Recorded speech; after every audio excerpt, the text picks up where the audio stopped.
happens, you guys stand on that side of the camera, and there's no earthly way you could see the button, so it's like totally understandable you don't know how to turn it on. And I think most of you have experienced it at this point. So, all right, I will begin. Dearly Father, we thank you for this morning. I thank you for these students. Pray that you just guide our thoughts today, help us to just understand a little bit more about theory of sequences and real numbers and such. Just pray that you guide my thinking, help us to be clear in what we say today, Lord. In your name I pray. Amen. All right, so go ahead and turn in your homework, please, if you don't mind.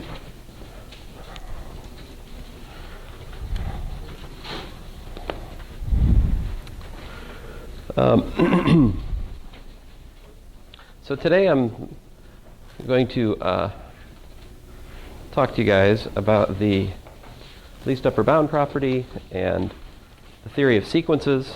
All right. Hopefully I will prove some things. I'm sure I won't prove everything today. Oh, sorry. But I'll do what I can. Just to let you know where we're going, we're in chapter 11. Thanks. And let's see here. So theory of sequences is basically the bigger idea here. Chapter 11. Yeah. We'll come back to chapter 10 eventually. What chapter is it? No, not really. I mean, I have posted a chapter on sequences, but it's based on a different book.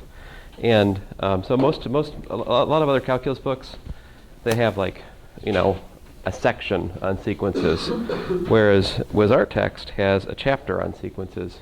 So there will come a time where looking at my notes is useful, but not yet. I mean, so basically you just want to follow along in chapter 11, for now at least. Or chapter 10 of the 8th edition, which I have cut out of the book, because it's easier to, hold the book. Sorry. Although I shouldn't do this, because they've changed chapter 10 to chapter 11. It's a little bit different. Fine. Let me just talk about, start with what are real numbers, right?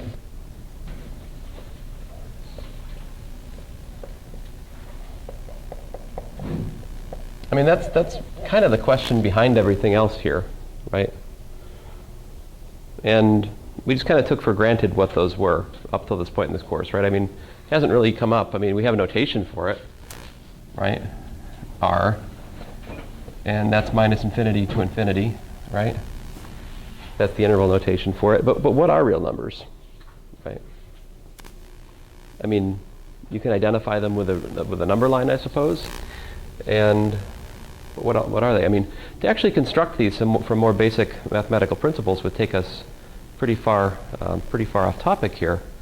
But you can definitely describe the real numbers by a set of axioms. All right. I ran out of time. I was going to make you a copy of my. I have a definition of the real number system at the start of my Calculus 1 notes. Right. The list of axioms that the real numbers have to satisfy. So let's see here. Let's see if we can't recreate those. So if you have A, B, C real numbers, what do you get to say about these things? There's lots of things that have to be true if they're real. There's lots of structure in real numbers. For example, there exists a 0 in the real numbers such that what?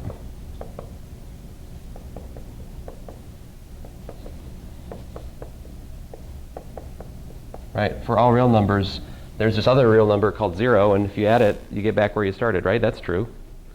Definitely something basic. How about this? Addition. X plus y is equal to what? Y plus x, right? Addition is abelian, or commutative, rather. Addition commutes, we could say. What else does addition do?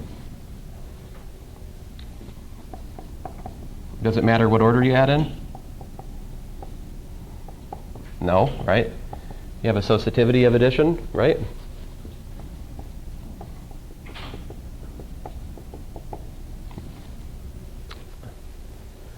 Are there anything else we know about addition? How about for every number there's something called minus the number, right? There's an additive inverse. So for each real number x, there exists minus x such that what? x plus minus x equals to 0 again, right? So you have these additive properties of the real numbers. We also have multiplicative properties of the real numbers. Like for example, there's this thing called 1, right? There exists this number called 1, such that what? X times 1 is equal to x for all x in the reals, right? Multiplicative identity, right? There's an additive identity 0. There's a multiplicative identity of 1. What else do you get to say? How about this? X times y is equal to what? Y times x, right? X times y times z makes sense. In other words, either put the parentheses here or put the parentheses there. Same song and dance, right? Multiplication commutes is what that means in words. Multiplication is associative.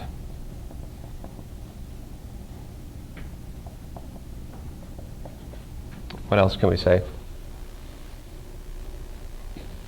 There's properties that link addition and multiplication in a very specific way, right?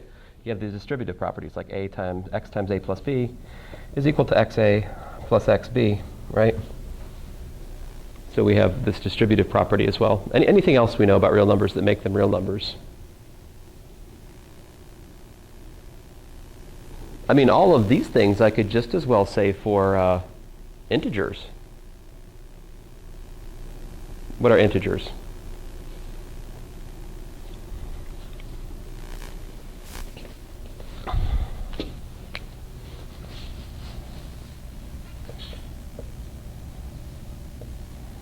One way you could write it would be, say, 0 plus or minus 1 plus or minus 2, and so forth and so on. Right? Take the sum of two integers. Still have an integer. Product of two integers. Still an integer, right? All of these things I wrote are true for integers, just the same. What don't you have in integers is you don't have, for each x not equal to 0, there exists x to the minus 1 such that what? X inverse times x is equal to 1 again, right? So we do what? We write x inverse equals to 1 over x in our usual discussion, right? That is not true, right? That is not true for integers. For example, can you find a whole number that when you multiply by 2, you get back to 1? No, impossible, right? But you can multiply by 2 by what? A half, right? So every non-zero rational number has a multiplicative inverse, right? So if I add this thing, then one of the examples I will have will be the rational numbers Q, right? The rational numbers. But golly, there's something more. There's something more about real numbers, isn't there? We also have this notion of what? Ordering, right? Given two real numbers, what do you have? You have, and I guess that's also true for rational numbers, right? You have either A is less than B, or either A is less than B, either A is equal to B, or either what? A is greater than B. Those are your, this is given any A comma B. You have this trichotomy, right? That's also true for rational numbers. Okay. So what's the difference then between real numbers and rational numbers? Well, that is a property called completeness, all right? And this idea of completeness is kind of technical, and that's more or less what we're talking about today, is the difference between rational numbers and real numbers. So let me just put it out on the table then, what it is here. We need to talk about upper bounds and lower bounds. All right, so what's an upper bound? So I'm going to, there's one, let me just kind of, the punchline before I forget. So if we add the, what's it called? How does he call it? The least upper bound axiom. If we add the least upper bound axiom, that's not true. The rational numbers don't have this. In fact, but throw that in, which, by the way, implicitly assumes you have a notion of ordering, all right? Then you get the reals. So the reals have this least upper bound axiom that speaks to the completeness of the reals, whatever that means. I'm going to try to describe that, at least a little bit today. Okay, so some basic definitions. Boundedness. If we have S, right, a subset of the reals, then S has upper bound, let's say big M, if what?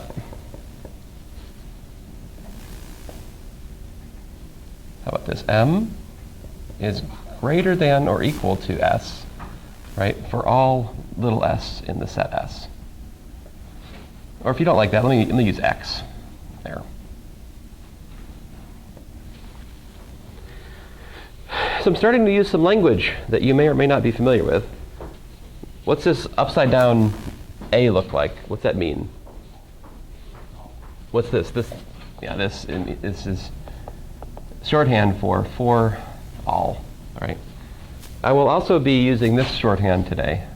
There exists is this backwards looking E means there exists.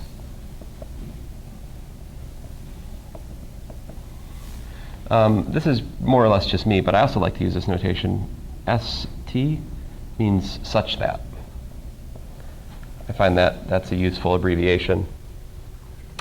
Beyond all this, we use the set builder notation, right? Like X, an element of A, such that blah, blah, blah.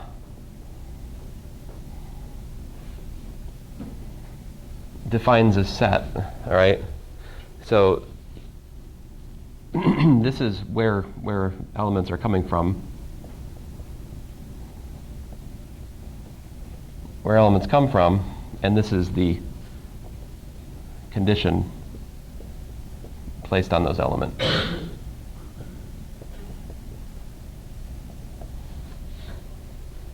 So that's the so-called set builder notation.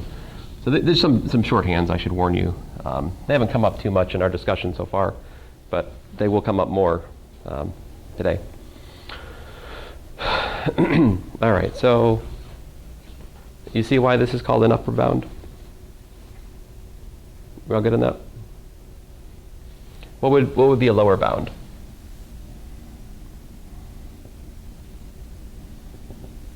Little m in the reals, such that what? M is less than or equal to x for all x in the set. S is a lower bound of S.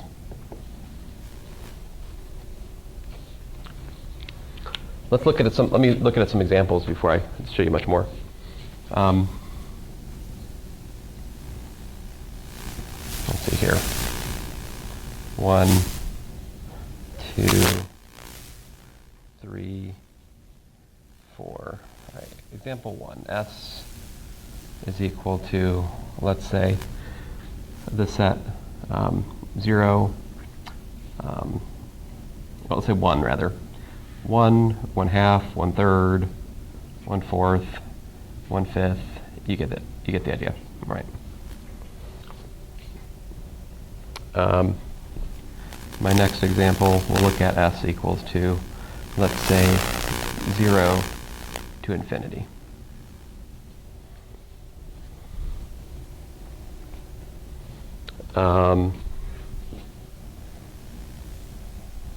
Here's another one. S equals to, let's say, 1, 2, 1, 3, 1, 4, 1, 5, so forth and so on. Let's see here, another good example. How about this? Just this one. -1, or let's see, -1 not included, rather. 3 included. What does that notation mean, by the way? In terms of set builder notation, this is x in the real numbers such that, oh, and I neglected this. Of course, hopefully you know this already, otherwise you're in trouble. This means element of, or element of. All right. Or it can literally be read in most sentences. I use it like, for example, here, x in the real numbers. Right, x in the real numbers such that what? -1 less than x less than or equal to 3. Right, so this is how to build an interval using the set builder notation. All right, there we go. Now we got some examples. You guys tell me, if possible, right? Every set doesn't have to be bounded. There are sets which are bounded or not. Right? I mean, by the way, if there does not exist M or M as above, then S is what? Is unbounded.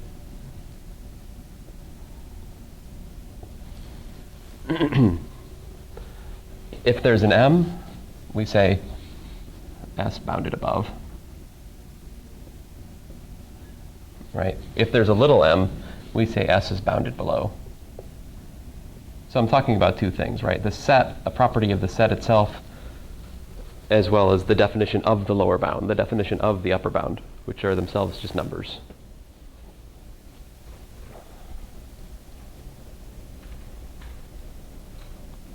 So far so good? Now you guys tell me. If there is, what's the upper bound, what's the lower bound of my first example? And I'll use the notation little m and big M with the same meaning, okay?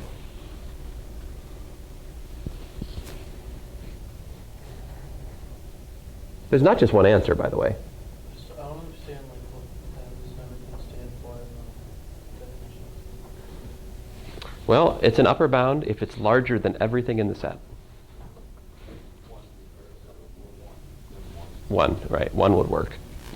You could use m equals to 1 is an answer. In fact, parenthetically, I would say, in fact, you could take anything, right? 1 or larger will work, right?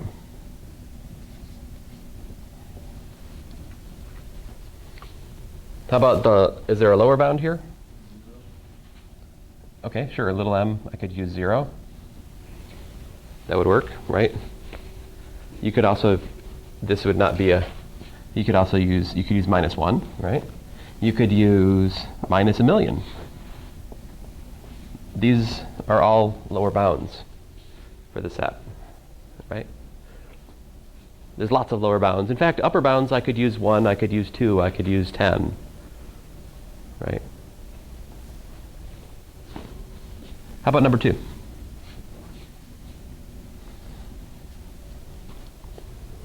By the way, I'm going to add, try to leave yourself some space to write something else over here. We're going to add a little bit more to this examples as we go on here, okay? Number 2, what's the lower bound for that? Or what's an upper bound? Okay, m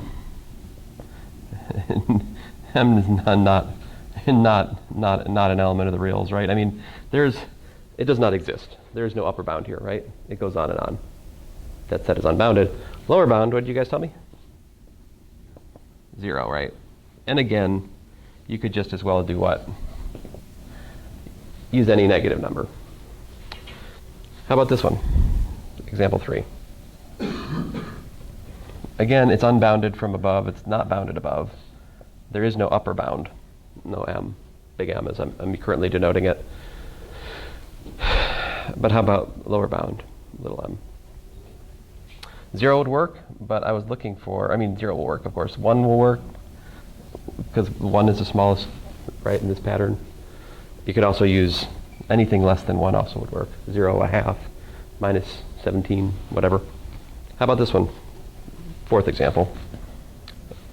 Upper bound, of course, I think most of you want to say 3, right? Lower bound? -1, right? And again, anything larger or anything smaller than that will also work.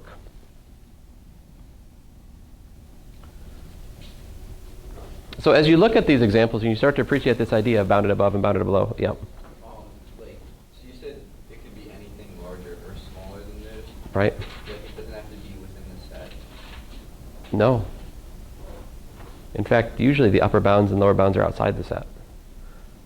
It's a special thing when it's inside the set. Right? If you look at it, the upper bound here is only within the set, or lower bound. Let's see, which ones of these are actually in the set? 1 is in the set, 0 is not, right? Certainly -1 and -1,000,000 are also not in the set.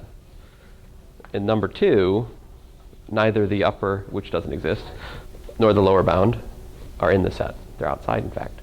Well, doesn't exist in the first one. And again, well, here it so happens that the lower bound is within the set, right? Here, upper bound's within the set, lower bound's not in the set. Okay, now what's this least upper bound axiom? Well, now that we have an appreciation of what bounds are, let's talk about it. What is the least upper bound axiom? Here's the axiom.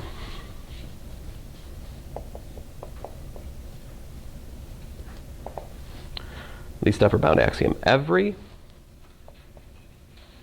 non-empty set of real numbers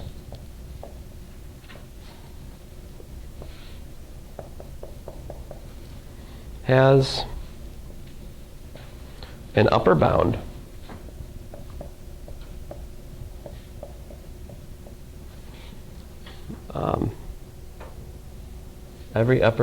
every non-empty set of real numbers. I'm missing a very important word here. Okay? Very important word. That. Okay. Every non-empty set of real numbers that has an upper bound, all right, has a least upper bound.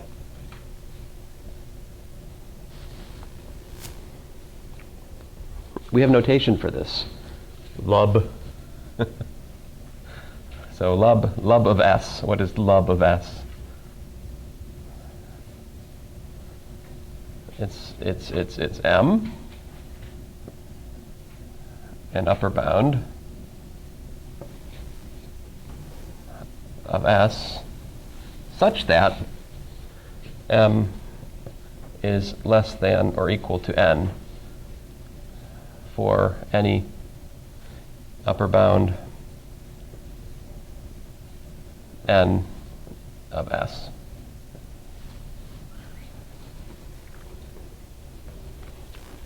So the least upper bound, not just an upper bound, it's the smallest possible upper bound. The least upper bound axiom states that any bounded set of real numbers, bounded above, in fact has a least upper bound.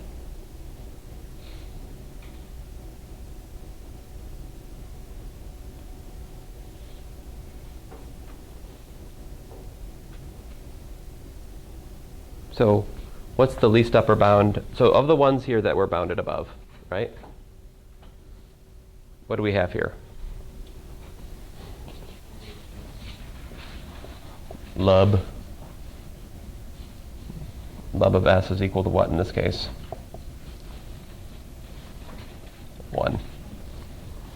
The least upper bound of that one was 1. Least upper bound of that doesn't even have an upper bound. So the least upper bound of here doesn't exist. What's the least upper bound of the third one, though? Well, again, we can't talk about least upper bound. There's not even an upper bound. Okay. How about example 4, though? What's the least upper bound? Yeah.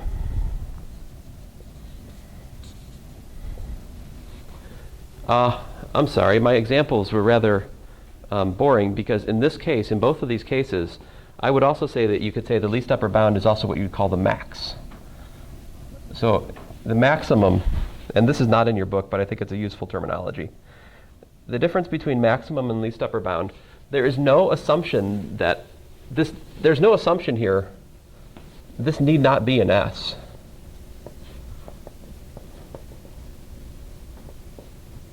exclamation point. That doesn't have to be a point in the set. That's actually very important, this idea. That's not exhibited by either of my examples.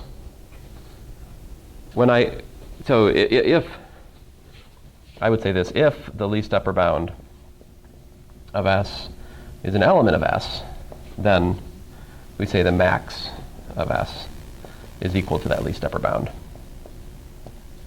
So the least upper bound,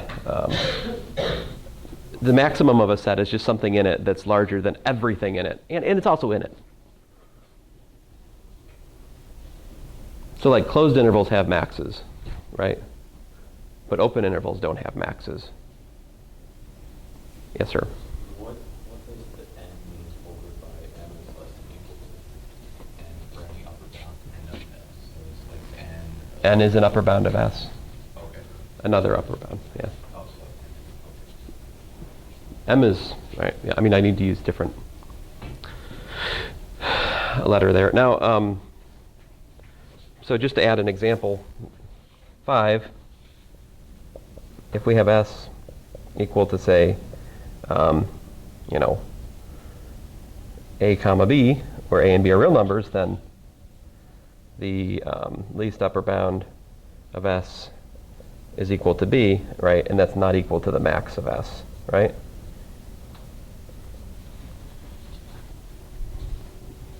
What is the max of that open interval?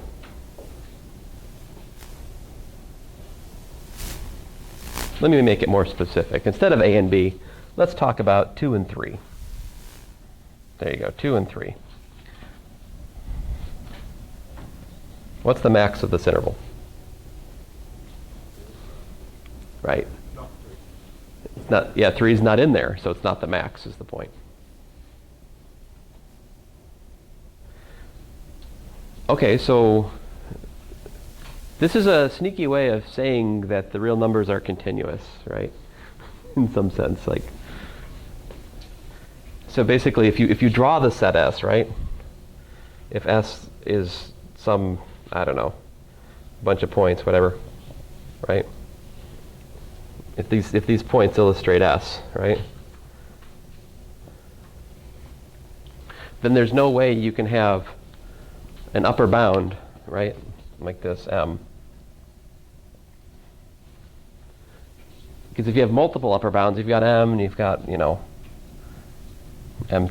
and M3, bunch of upper bounds. There has to be at least one.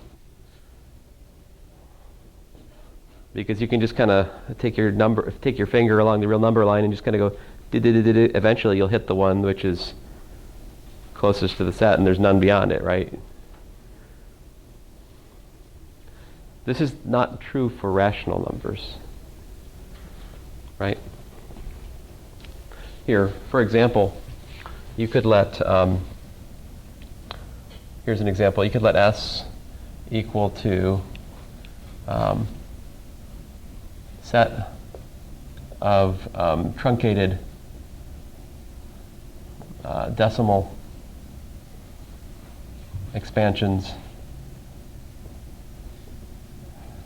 of the square root of 2.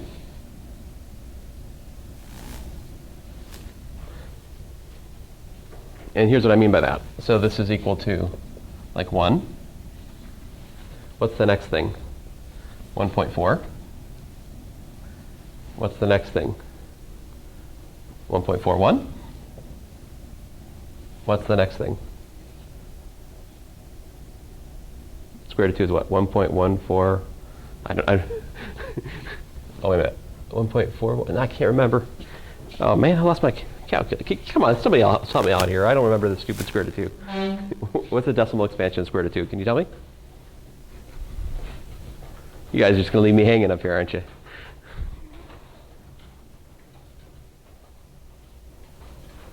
Is it the test? You guys still angry? 1 point what? And the next one's 1.414, and so forth, right? So this is, of course, an infinite set, right? And you're always adding things, right? So as you go further out, you're getting to larger and larger and larger and larger real numbers, right? Is it bounded above? Yes, absolutely. The set is bounded above by what? Like 2, for example, clearly. But clearly, the least upper bound of this set, right, is what? It's the square root of 2. Now, everything in that set is a rational number, right? You can rewrite it as, for example, the second one I can write as 14 over 10. The next one I can write as 141 over 100, and so forth and so on. These are all rational numbers, aren't they? And yet, the least upper bound is not a rational number. It's the square root of 2, which you can prove is irrational. So the rational numbers don't have this completeness. There are things that are outside of the rational numbers, and yet you can take a sequence of rational numbers. Oh, sequence, what's that? A sequence of rational numbers which converges to an irrational, because the rational numbers don't have this least upper bound property. All right, well, enough about that. I hope we have gotten the idea of what is the least upper bound, what's an upper bound, what's a lower bound. What else can you say here? There's a corresponding idea for lower bounds, right? You can talk about the greatest lower bound. What would the greatest lower bound be?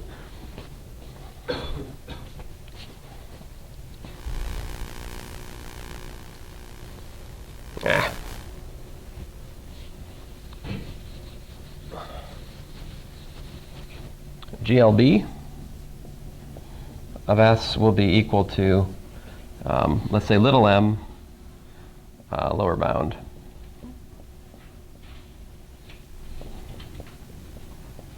of S such that what? Little m is greater than, let's say, little n for any lower bound n of S. I'm just writing out in words what I've already... I mean, the name greatest lower bound describes what it is already. I'm just trying to drive that point home by writing it out in set builder notation. Of all the lower bounds, the greatest lower bound is the greatest. All right.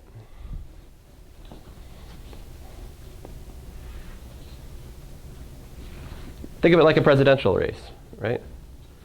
Think about all the candidates. This is the one you vote for.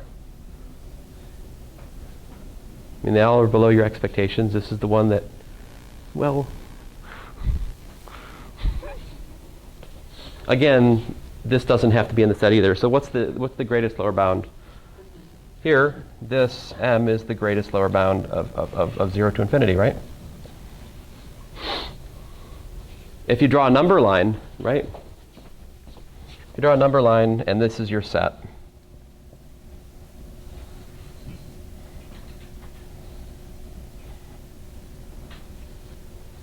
And then maybe,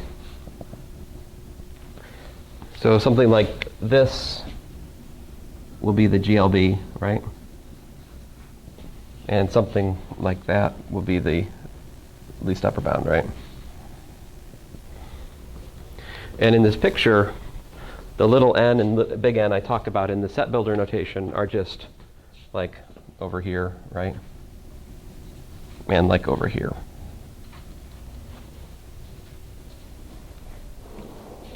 What are some theorems you can state about greatest lower bounds and greatest upper bounds? There's 2 main theorems in section 11.1 that I should share with you.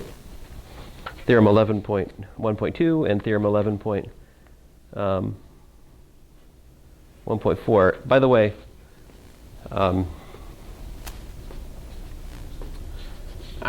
wish I do. Fine. Do it over here.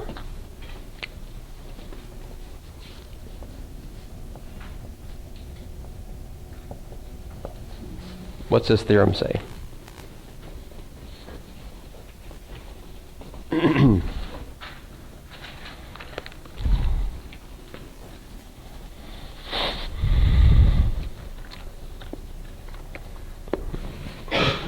says if m is the least upper bound of S and epsilon's a positive number, right?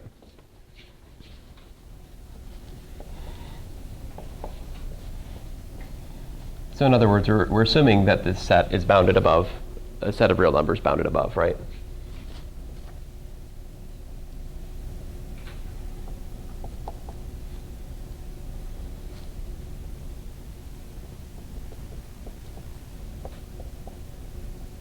So what's in parentheses? You don't really, I mean, you can, it's parenthetical comment, okay? You can ignore it if you want. Well, don't ignore it, just you don't have to write it. If, it's not part of the theorem, if m is equal to least upper bound of s and epsilon is some positive real number, then there exists, let's say, little s in s. I'll use x instead. Let's say x in s. There exists x in s such that what?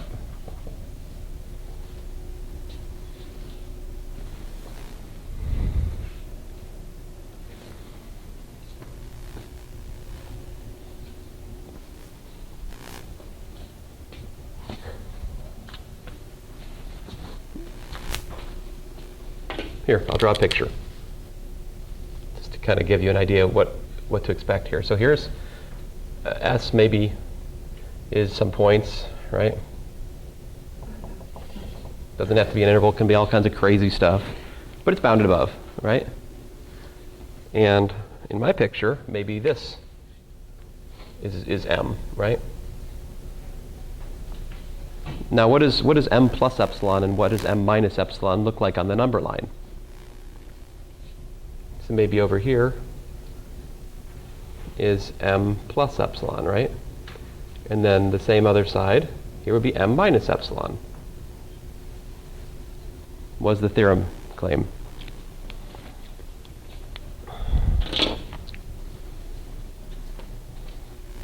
It says you can pick some x in here.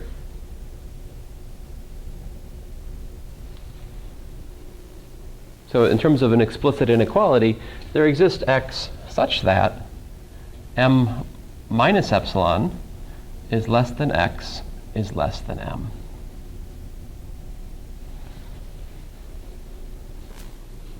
First one, a lowercase m. And this one is less than or equal to.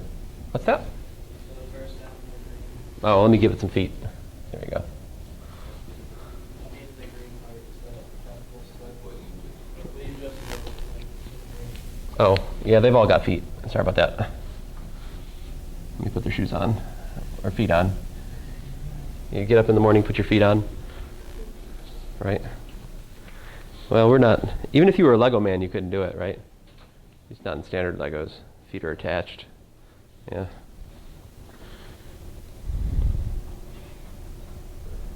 Maybe for Playmobil. Does Playmobil have shoes you could take off? I don't know. I don't remember. Never played much with Playmobil. All right, so how do you prove this?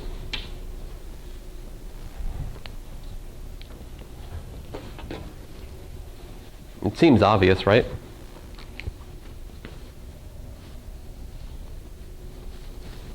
So here's the proof. The proof is by something called contradiction. So suppose there did not exist such an x.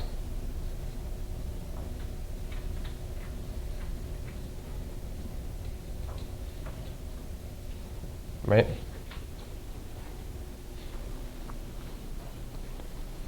Then consider m minus epsilon for epsilon greater than 0. What would that? What would this be? What would you have then? You'd have let's say y is less than or equal to m minus epsilon, right? For each y in s,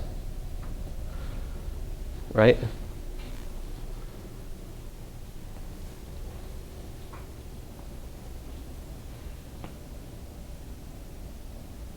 Right? I mean, if there's no x, which is, I mean, I haven't stated it carefully enough. Suppose there's not exist an x and s such that what? Sorry, I buried the lead here. Such that what? This right here, right?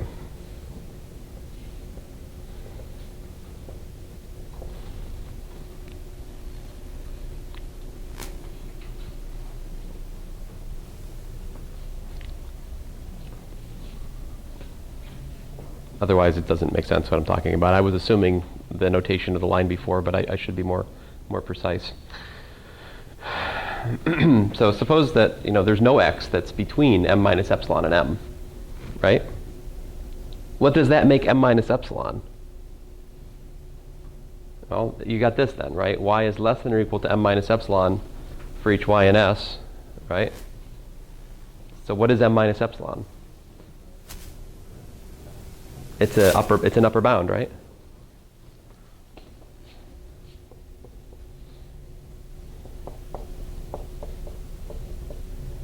But what else? And what else do you have? M minus epsilon, at insult to injury, m minus epsilon is clearly less than m, right? For epsilon greater than 0. So we have an upper bound, which is smaller than the least upper bound. But what? That's impossible, right? So this contradicts.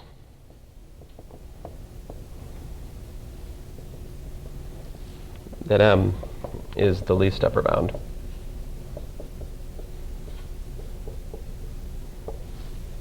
So garbage in, garbage out, right? Our wrong assumption here, of course, is what? That there does not exist an x between m minus epsilon and m. That was the error, right? So then proof by contradiction says, aha, we can correct the error of our ways. Apparently, there does exist an x. Right? So hence, by contradiction,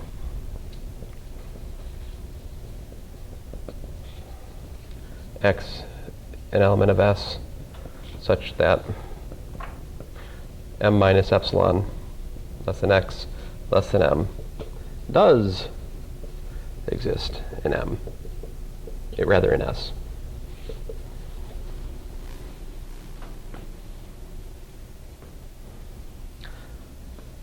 You're like, I don't like this proof by contradiction you just did. Oh, good, you got lots of company.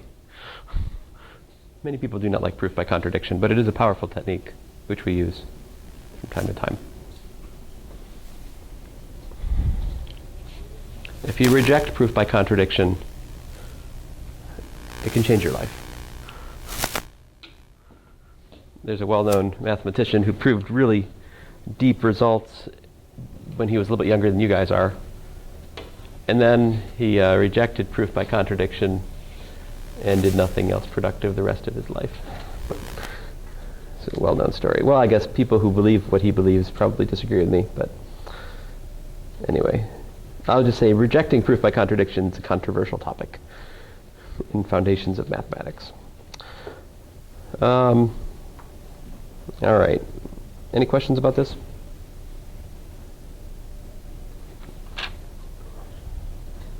I guess the question that's looming is, you're being awful careful. Do you expect me to be this careful? I know. There's a question. Yes and no. All right, let me get to the point here. There's a similar theorem for, what's the theorem, what's the corresponding theorem for greatest lower bound? If little m equals GLB of S for some subset S of the reals, which was bounded below,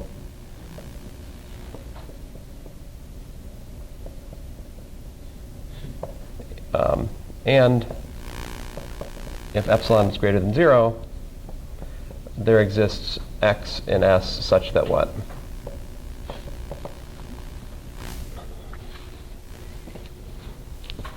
So like now my picture, go back to my picture of an arbitrary set.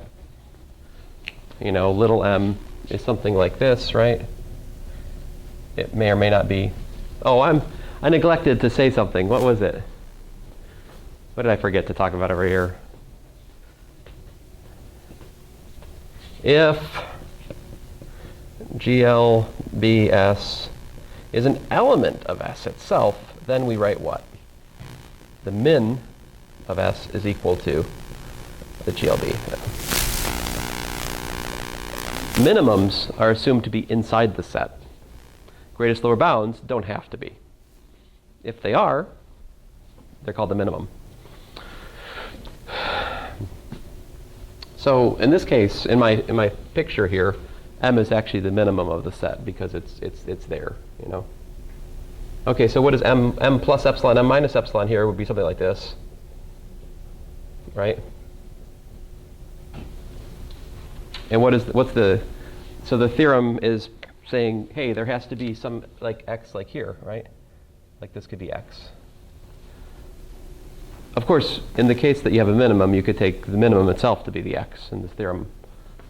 Such that, what's the condition on x? Such that little m plus epsilon, I'm an idiot. Trying to write things in order here. What do I want here? Little m is less than x is less than or equal to, I'm sorry, I'm still got it wrong. Where do I want to add where do I want a strict inequality? Where do I want not a strict inequality there? Yeah, the first one. So this is the corresponding theorem for greatest lower bound.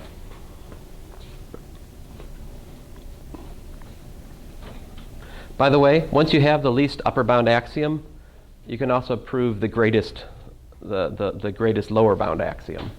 Well, it's not an axiom if you prove it from an axiom. A consequence of the consequence of least upper bound axiom is the corresponding thing is true for greatest lower bounds. If a set has a lower bound, then it has a greatest lower bound.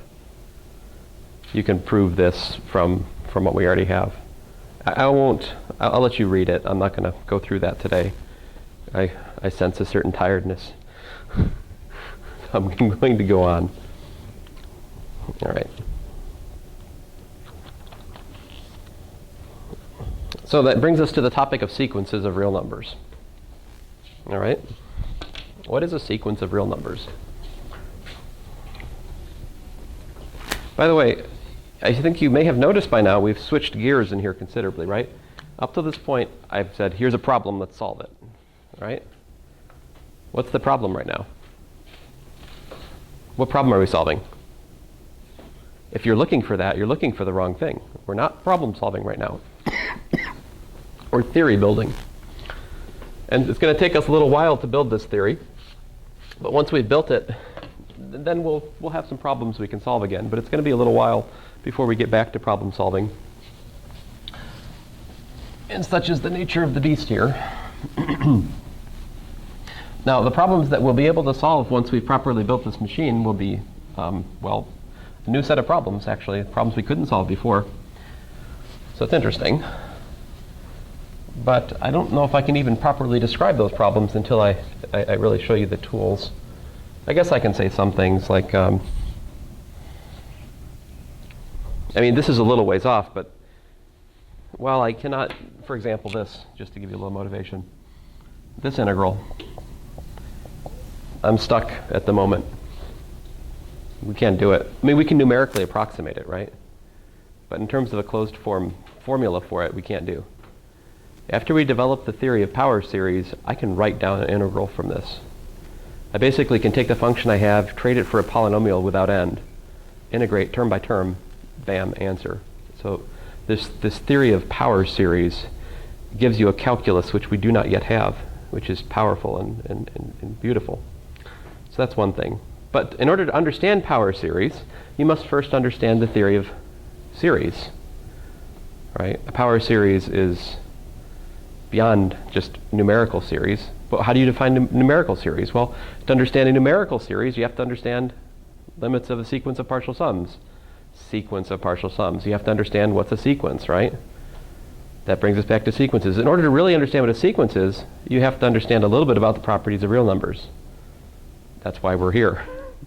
See, so there's a chain of thinking here. It's going to be a little while till we get to our ultimate goal, which is power series manipulation. At least for a lot of you guys, that's the goal. Now, for you, those of you who are math majors, probably a very small subset of you,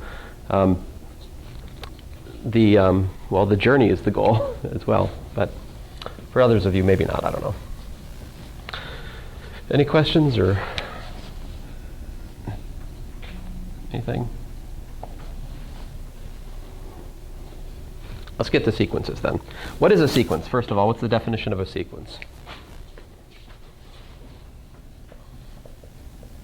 A sequence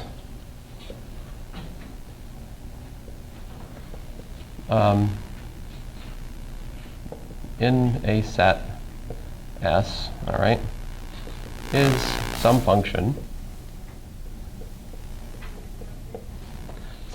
from the natural numbers to S. I'm being a little bit vague on purpose. I want you to understand this definition is general. If you want a sequence of cats, if you can enumerate them, that's a sequence. Like, there's cat number 1, there's cat number 2, there's cat number 3, right? So some sequences are more disturbing than others. But it could be a set of matrices. You could have like matrix 1, matrix 2, matrix 3. If you have a single valued assignment of a matrix for each natural number, that's a sequence. You can have a sequence of complex numbers, a sequence of functions. Whatever you can think of as a set, you can make a sequence of. Of course, what we're interested in here is primarily real sequence, right? So a real sequence, usually denoted by A, is some mapping from N to the reals. Okay.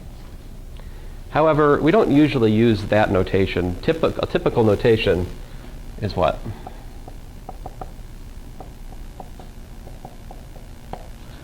Like this, for example, A little sub I equals 1 to N is one notation.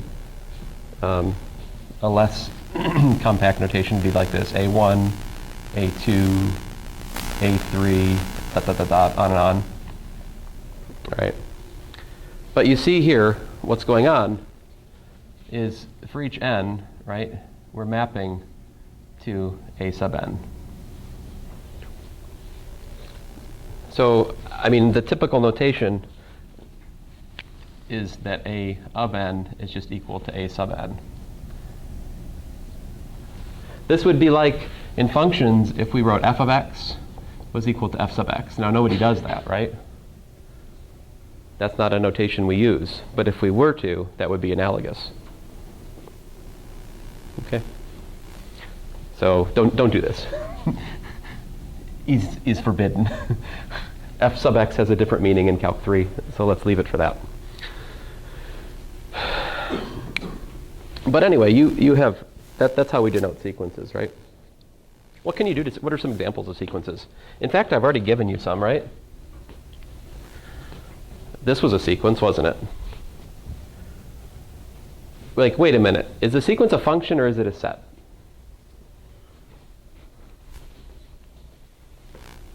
You can think of a sequence as a set, right? But I would like to technically say a sequence is a function, all right? However, that function you can understand by giving its corresponding set of values. So, we have that. On the other hand, if you think about a real valued function, can you list its set of values? Like here, just sidebar. F of x equals to sine x, right? Rewrite this as a set of values. The thing that makes it possible to write the function, the sequence as a set of values, is that its domain is integers, right? So you can list the next one. So if I start say this is this function, right? Its domain of f is, let's say, just for kicks, let's say 0 to infinity, right? Could you list its? I can start the list 0. What's the next one? What's the next real number past 0, and what's the sign of that number?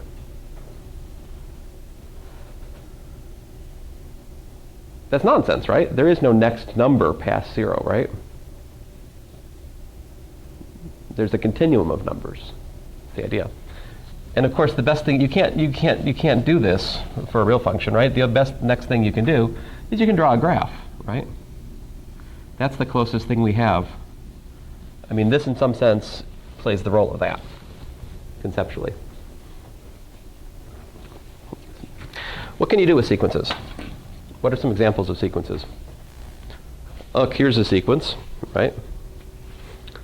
Here's a sequence. Now, if we go back to my example 1, what's the formula? A sub n equals to what? That one's easy, right? 1 over n, right? That was the formula for the sequence. How about 2? What was the formula for my second? Oh, 2 is not a sequence, right? Cannot identify with sequence, as far as I know. Let me just say, cannot easily identify. I never, you know, the imagination of mathematicians, it's hard to appreciate what could be done. I just don't know an easy way to make that into understand that as a sequence. This here is a sequence for sure, right? What could I use as a formula for that pattern? What could I produce?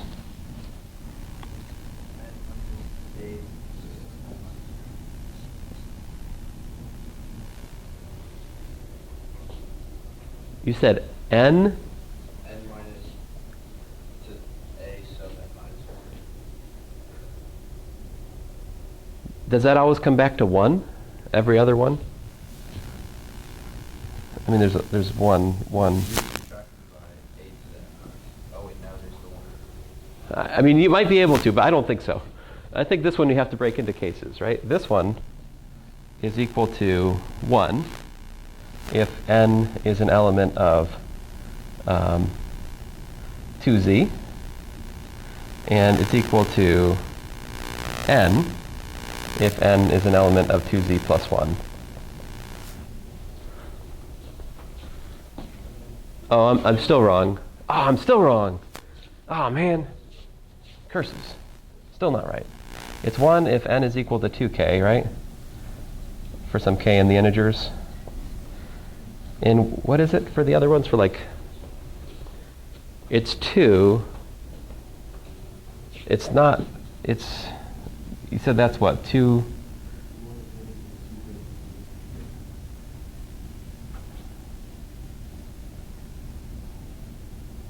Yeah, it's definitely 1 if n equals to 2k. That much I've got. That much I understand the formula for. This one, though, I'm kind of challenged to write it in terms of n. Would you guys tell me the formula was?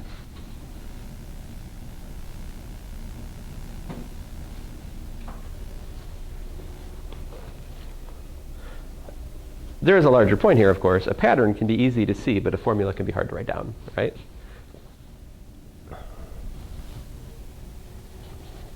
Let me see here. Just let me gather some data here. N equals to 2, we've got what? 2, right? So what I'm saying is, look at this as being A1, A2, A3, A4, A5, A6, and so forth, right? Okay? So we got the, oh, I'm an idiot. Duh. This is 2k what? 2 or minus 1, right? And then I should say for k in the natural numbers, right? So that goes like 1, 3, 5, 7, so forth. Okay. So that's one case down. Now n equals to 2, we've got 2, right? N equals to 4, what do we got? 3, right? N equals to 6, what do we got? 4. N equals to 7, what do we got? 5. Oh, I'm sorry, I can't. It's a half plus 1. So this is equal to n over 2 plus 1.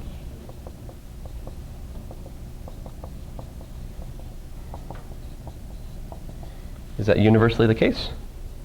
Woohoo! Thank you. Very good. So we got it. So this is n over 2 plus 1. Now, question. So you could say n equals to 2k for k an element of n. There is